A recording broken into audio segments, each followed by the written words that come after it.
అనేక అవుట్సోర్సింగ్ ఉద్యోగులకు సంవత్సరాల తరబడి నెలల తరబడి జీతాలు ఇవ్వకుండా ఇబ్బంది పెట్టింది మీరు. మేము నిజంగానే అనుకున్నాం సార్, మీరు రోజు ధనిక రాష్ట్రం బంగారు తెలంగాణ అంటే బయట నుంచి మేము కూడా అదే అనుకున్నాం, బంగారు తెలంగాణే ధనిక రాష్ట్రం అని.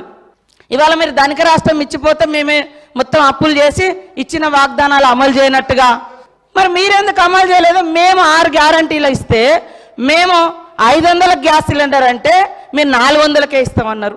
మేము 15,000 అంటే రైతు భరోసా రైతు బంధు మీరు 16,000 అన్నారు. మరి అన్ని ఎన్నికల ముందు మీరు కూడా మేనిఫెస్టోలో పెట్టిరు. 10 ఏళ్ళు అధికారంలో ఉండి చేయలేదు, కానీ ఎలక్షన్ మేనిఫెస్టోలో మాత్రం పెట్టుకున్నారు.